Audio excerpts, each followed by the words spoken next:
Terima kasih pemirsa, Anda masih bersama kami dalam Berita Papua. Bagi Anda yang baru bergabung, kami akan sajikan kembali 3 berita utama hari ini. Petani Merauke gagal panen karena cuaca buruk, harga cabai di Merauke makin mahal.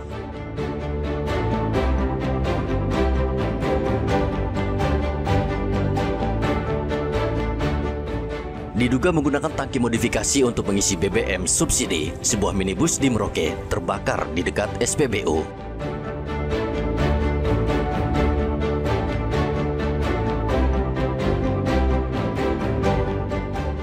Pengendara motor di Merauke terluka parah karena dibacok pejalan kaki.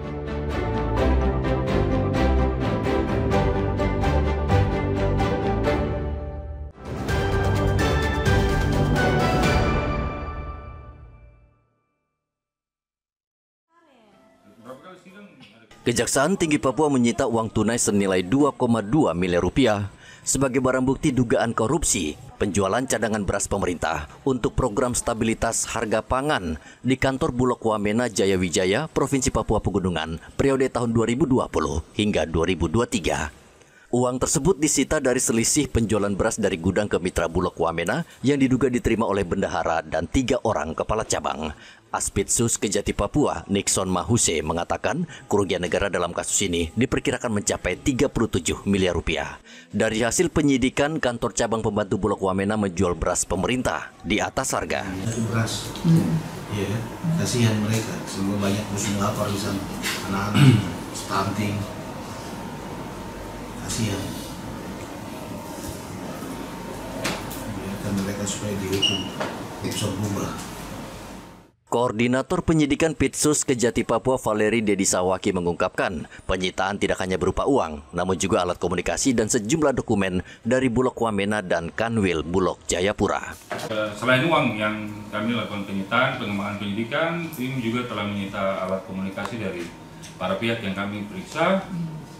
Terus kemudian kami meminta beberapa dokumen saksi-saksi yang kami periksa di Bulog Wamena, kemudian ada juga yang dari Bulog atau Kanwil Bulog di Jayapura. Dan dari pengungkapan ketika penyidik menyita beberapa alat komunikasi dari para pihak, akhirnya sebagian besar cerita kemudian diketahui oleh tim penyidik. Terus kami lakukan pengembangan terhadap apa yang alat-alat bukti yang telah kami. Seluruh uang tunai hasil sitaan telah diserahkan ke Bank Himbara untuk disimpan sebagai barang bukti. Hingga saat ini penyidik telah memeriksa 19 orang saksi dalam kasus ini, namun belum ada satupun yang ditetapkan sebagai tersangka. Hendra dan Riantonai melaporkan dari Kota Jayapura, Papua.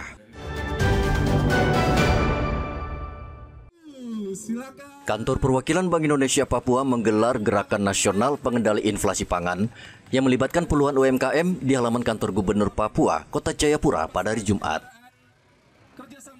Sebanyak 34 UMKM dari berbagai sektor ekonomi, termasuk kelompok tani, distributor sembako, berpartisipasi dalam bazar pangan murah. Pengusaha kecil senang karena produk mereka lebih dikenal oleh masyarakat. Terima kasih, cukup sangat membantu kami orang tani.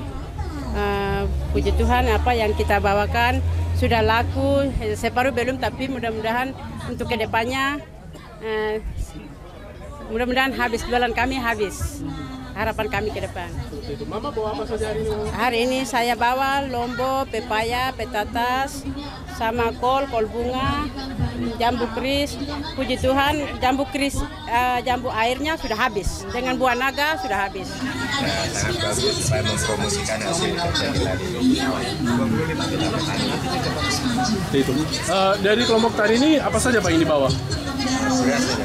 Beras, Kita memang petani murni. Beras. Ada berapa banyak tadi yang dibawa Pak? Contoh tadi sekitar 2 kintal. Sangat menyupport dan sangat motivasi kepada kita, sehingga kelompok tani kita berdasarkan Papua itu bisa menjadi motivator di Kampung Karya Bumi. Sehingga yang tadinya lahan itu banyak yang tidur, alhamdulillah sekarang sudah banyak yang terbuka dan produktif.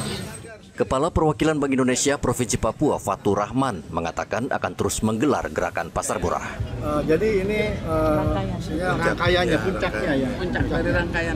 Tapi sepanjang tahun dan menjelang Natal nanti kita akan tetap Ibu ya, GPM itu akan kita perkuat bahkan supaya masyarakat bisa mengambil Nataru dengan harga yang lebih.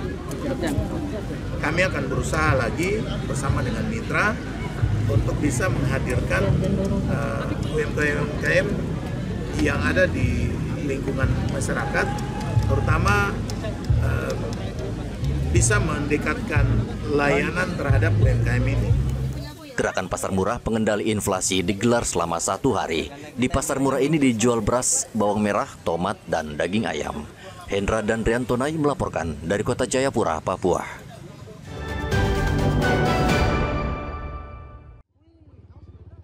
Minibus yang terparkir di depan sebuah kios di Jalan Ahmad Yani, tidak jauh dari SPBU Ahmad Yani, Jumat petang terbakar. Kebakaran membuat panik warga sekitar karena khawatir api merembet ke SPBU. Mobil pemadam kebakaran milik Pemda Merauke dikerahkan untuk memadamkan api. Sekitar 1 jam, petugas akhirnya berhasil memadamkan api yang melahap seluruh badan kendaraan tersebut.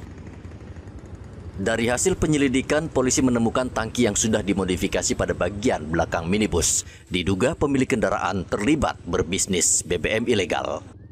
Tangki tambahan terkait kendaraan tersebut. Cuma untuk penyebabnya hasil penyelidikan awal itu terkait konslet.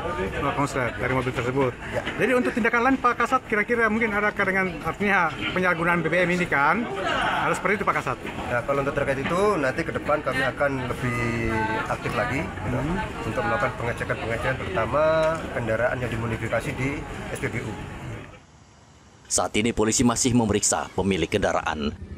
Polisi di Merauke kerap menemukan kendaraan dengan tangki yang sudah dimodifikasi agar bisa menampung BBM dalam jumlah besar. Pemilik kendaraan biasanya membeli BBM bersubsidi dalam jumlah besar lalu menjualnya secara eceran dengan harga yang lebih mahal.